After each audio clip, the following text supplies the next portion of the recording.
Hello everyone, welcome to today's video. I have been slow again to get out the July perfume favorites video, and a bunch of stuff came up towards the end of the month and in the beginning of August, and I noticed this afternoon there's some reasonable light here in the kitchen, so I just thought let's just do this because I'm dying to share with you the fragrances I've been enjoying, wearing the most and trying out. So there's just one fragrance I think that I wasn't too keen on during the month, but I've got quite a bit here to talk to you about. So if you'd like to see the fragrances and what I thought of them, do keep watching.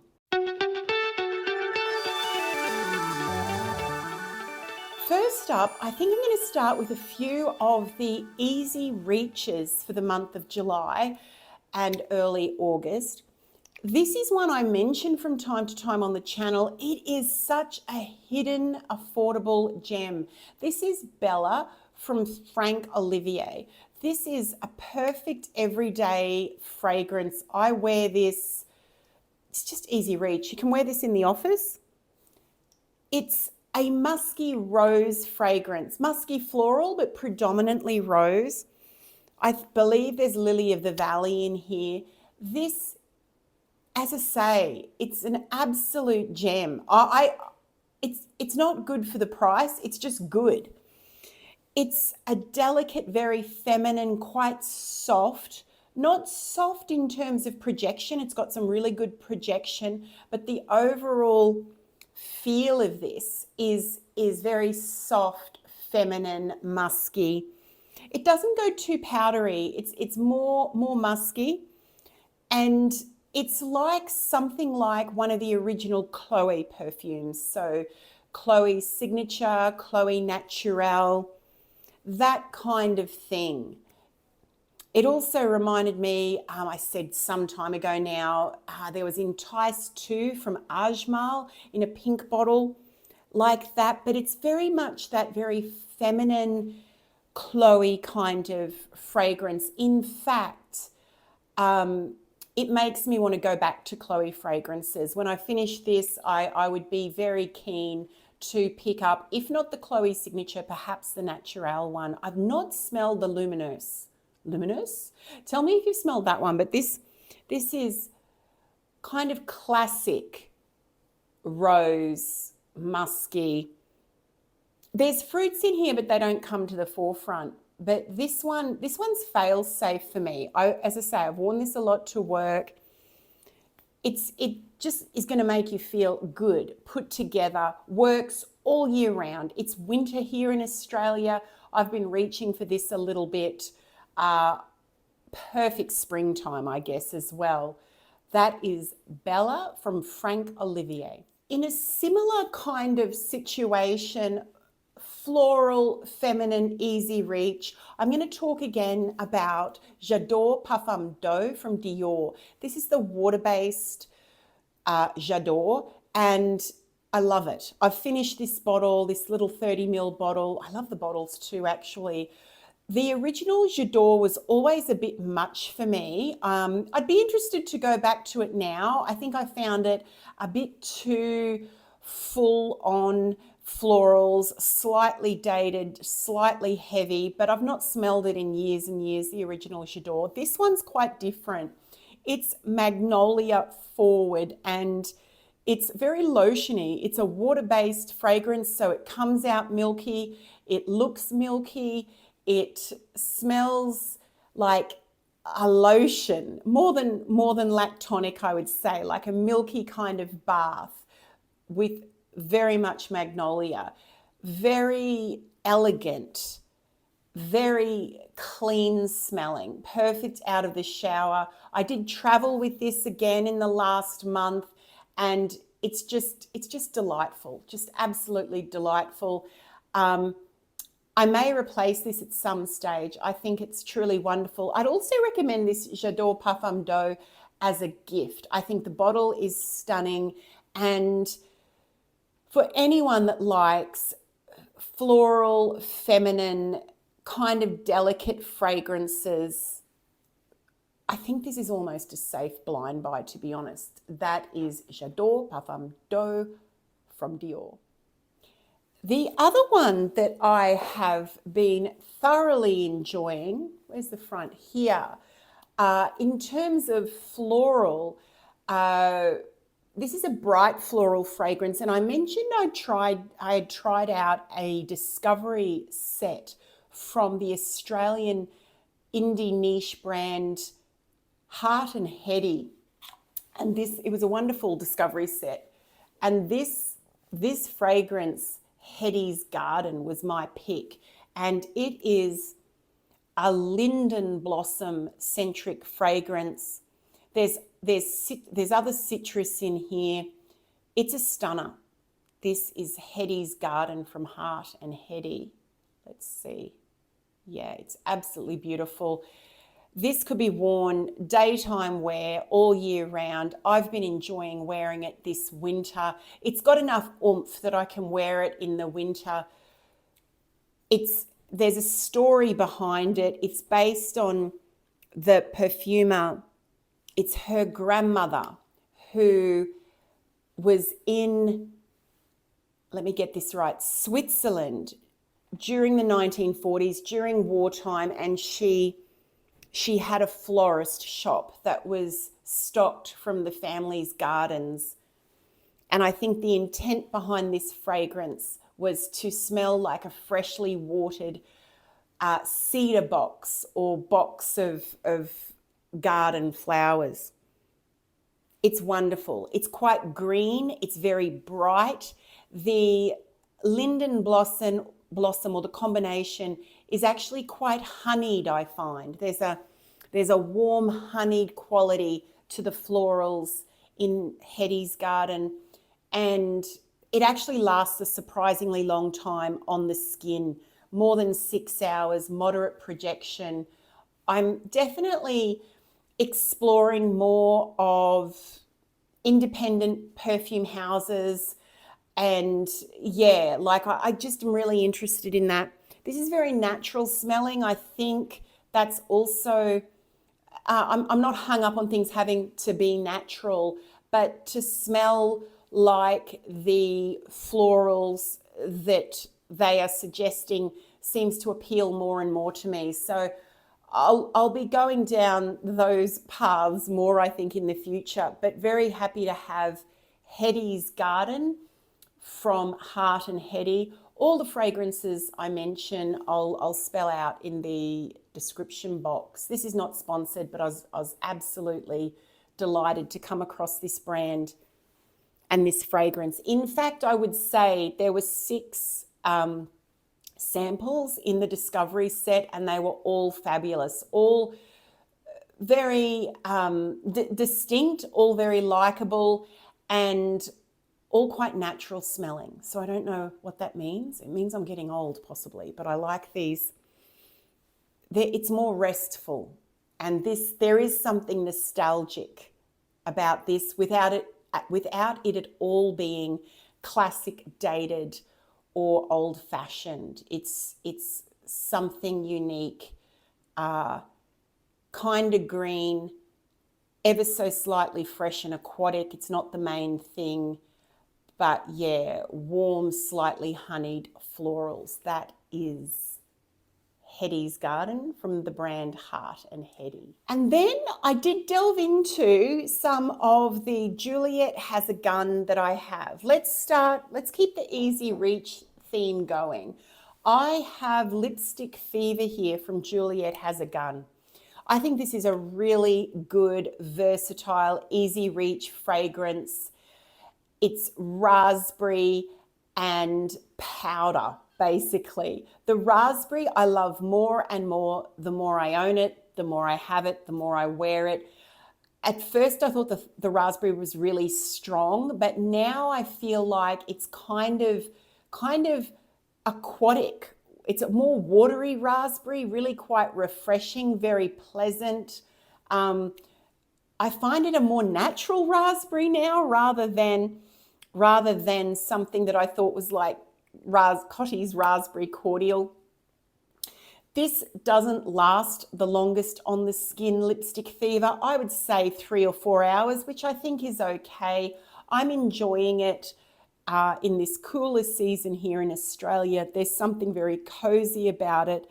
It dries down to like a beautiful, powdery, compact makeup kind of comforting, cozy smell. There's a touch of raspberry that stays, but it more dries down into, yeah, slightly sweet, powdery. There's iris in here, compact makeup. I love it a lot. It's a little more than a skin scent, but not a heck of a lot more. I find with the Juliette Has a Gun fragrances, what I like about them is they all have a fuzziness around the edges. Like there's nothing super sharp in the fragrances that I've tried. They're kind of fuzzy, and I like that.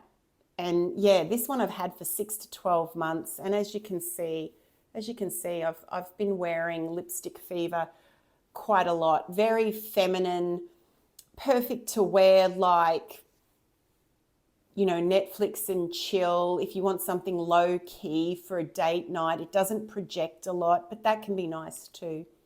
It's a good one. That's Lipstick Fever from Juliette Has a Gun. For a very different Juliette Has a Gun fragrance, this is Vengeance Extreme. I really enjoy how this smells. I always enjoy how it smells. I have to be in a particular mood to wear it.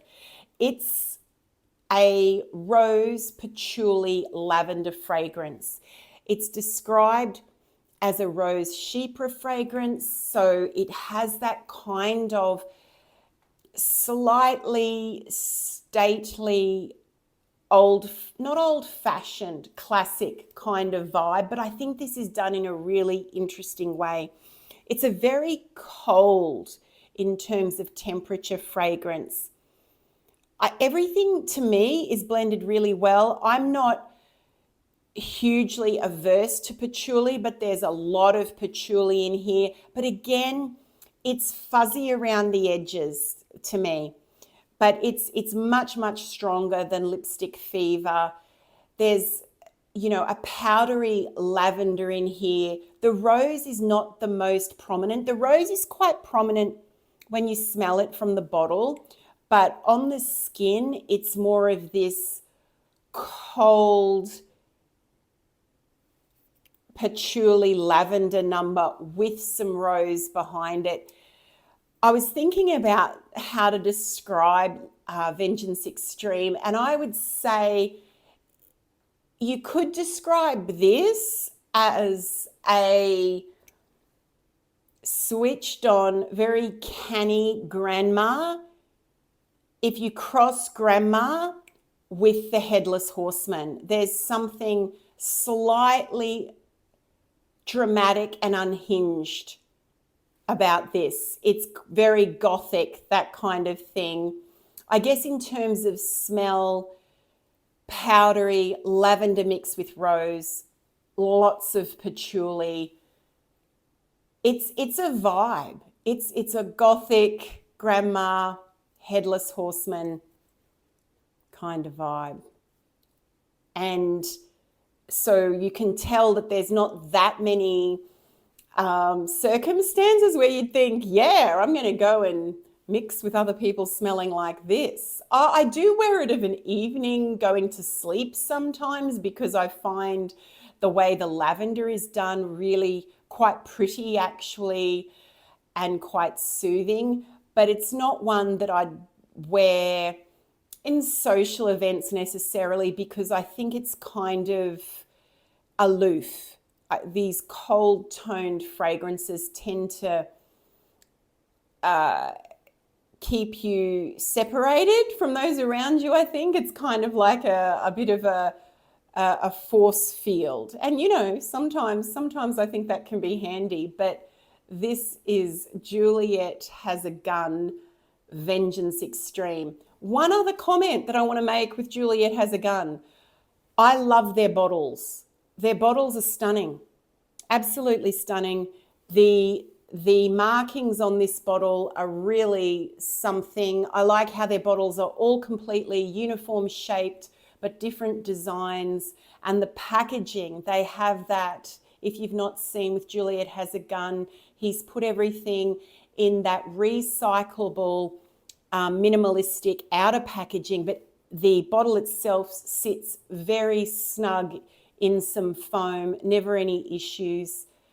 Not sponsored, but I've just been thinking lately that I really enjoy these bottles. This one, this lavender, rose, patchouli, cold, intriguing fragrance is Vengeance Extreme. Another interesting one that I wore a couple of times in July is Obsession from Calvin Klein. Now, this came out in the 80s. I remember it vaguely, probably more the early 90s. And I can say the current rendition smells the same from what I remember, but it's nowhere near as long lasting. It's nowhere near as long lasting or as projecting. The scent itself is incredibly similar, but it's all toned right back. I'm going to spray this one. Why not? It's something. It's something. I think it's mid-80s, 1986 that Obsession came out. It's very delicious, and I still think it's a really good cold weather scent. What do you all think? I think this on a coat works really well. Definitely this kind of one I prefer on clothes, I think. It's amber heavy. There's about 30 different notes listed in Obsession. You know, there's yellow florals in here, there's vanilla, there's all sorts of things, there's different spices. But what I mostly get is an almost chewy, delicious amber. There's a freshness that comes through in here as well. It's really something. Yes, it is retro. Yes, it smells slightly retro. But I don't think it smells too dated or old-fashioned. I think it holds up in terms of just a yummy amber fragrance. Yeah, it's kind of delicious, but it's not overly sweet. I wouldn't say it's overly sweet because there's so much kind of spiciness and freshness to balance the amber, but the amber is delicious. So to me, this is kind of a precursor to the incredibly food-like gourmands we have now. This is nothing like that, but the amber is delicious. That's Obsession from Calvin Klein, and it's a bargain. Cherry fragrances, winter here, perfect opportunity. First, I'm briefly going to mention Lovefest Burning Cherry from Kayali.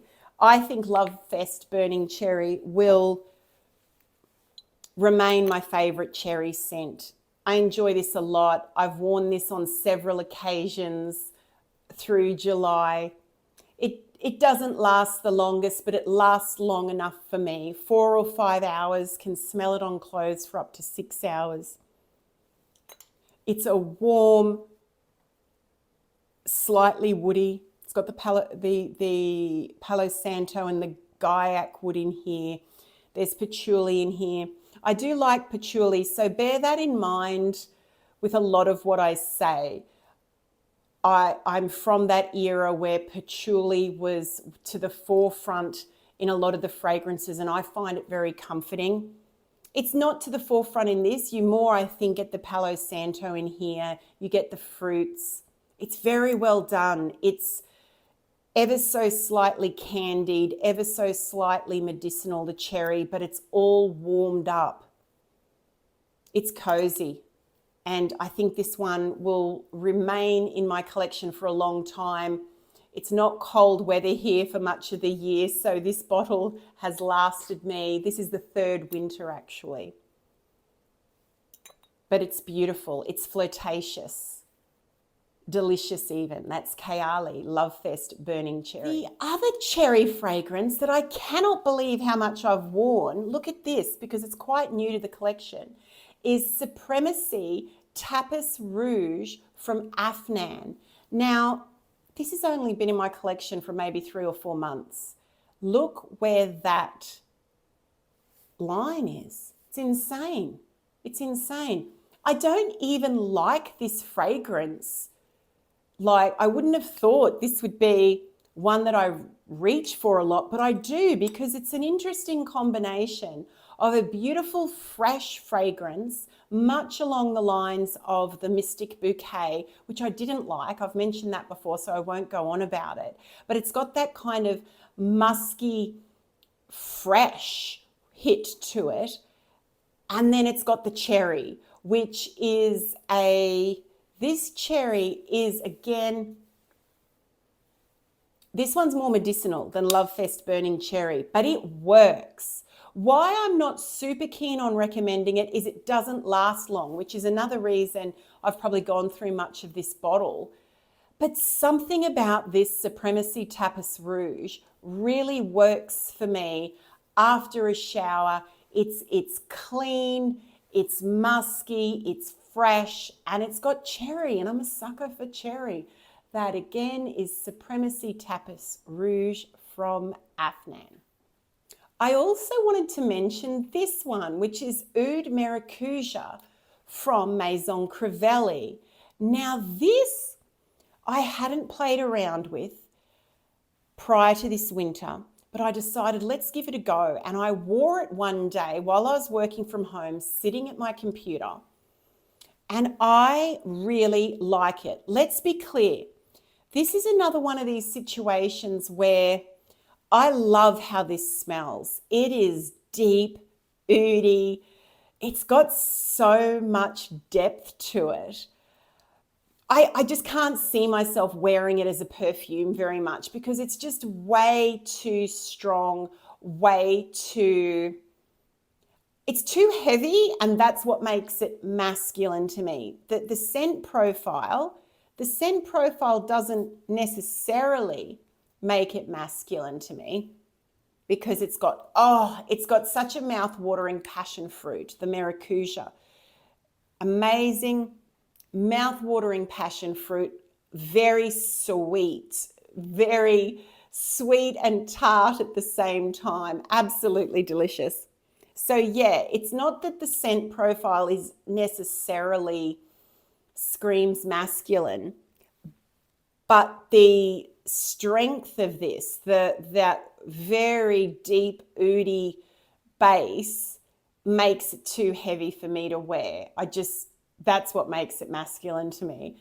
Whenever I smell certain oud fragrances, when I started getting into oud fragrances, and the one I'm thinking of is Oud Mood from Lactea.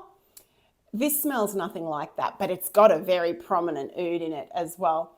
But I was reminded of the same thing when I smelled this. There's something about these really kind of robust, strong oud scents that brings to mind, do any of you remember Grizzly Adams, the mountain man? Here in Australia, they must have played repeats of Grizzly Adams in the late 70s or early 80s. Or I don't even know when it was from. If I can find a picture of him, I'll put it up. But I'd never thought of him. And then I started smelling these oud fragrances, and it just reminded me of mountain men, bearded, all of this kind of thing. I know it's bonkers. Oh, and the oud comes through. It is a bit barnyard, this. It's strong. I don't think a lot of women, including myself, would really want to wear Oud Maracuja. But in terms of a scent experience, I'm so glad I get to smell it. Like, if that makes any kind of sense. Gosh, I can't really imagine the real life circumstances where you'd wear this. I guess maybe if you were dressed up to the nines, although, oh, it's good. The passion fruit is super intriguing. It's super, it just darts in and out of that heavier base, and it's flirtatious. It's a mouth-watering passion fruit. This 5 mils from the Discovery set will last me several years, and I will enjoy wearing it. So yeah, quite something. Oud Maracuja from Maison Crivelli. We're losing the light. We're losing the light, so I'll press on. I have to mention Diamonds and Rubies from Elizabeth Taylor. She got a few outings in the last month. The best bargain of all bargains, Diamonds and Rubies. It's powdery peach wine. Sweet, but offset by a powderiness. I don't think this is old-fashioned. I think a lot of women would enjoy this of all ages. It's an EDT concentration. It lasts about 3 hours, projects really well for that length of time. It's my get into the pajamas, shower pajamas, just feel good. Diamonds and Rubies. She came out again. I can just see myself getting bottle after bottle of Diamonds and Rubies from Elizabeth Taylor. Okay, home stretch. I did want to mention Lactea Divina from Paris Corner. I got this a while ago and I hadn't given it anywhere. I have mixed feelings about Paris Corner fragrances often. Yes. What I'd say about this is I quite like the scent profile. I'm not sure I like it as a fragrance. So this is sweet lactonic. It's sweet lactonic, very milky. There's a lot of white florals in here, I think predominantly tuberose, and there's some incense in here, which you certainly get. I think it smells really quite divine. It lasts a lot longer on clothes than on skin. I'm just not sure. On my skin, it comes across quite flat to me. Yeah. And I do have that experience with some of the fragrances from Paris Corner. I like how this smells enough that I'd be keen to try the fragrance it's based on, which is Blanche Bette from Le Liquide Imaginaire. That sound, I mean, this makes me want to smell that. But this, I think this is a no in terms of me wearing this, especially on skin, slightly different on clothes. It just falls a bit flat for me. But the other thing I would say, it's not listed, but a note that I get in here is coconut milk. To me, that's mostly what it smells like. It smells like a very sweet coconut milk with a tinge of incense and, yeah, the white floral tuberose background. It's an interesting one, but this is the only fragrance in the last month or so that I'm like, I'm not so sure about that.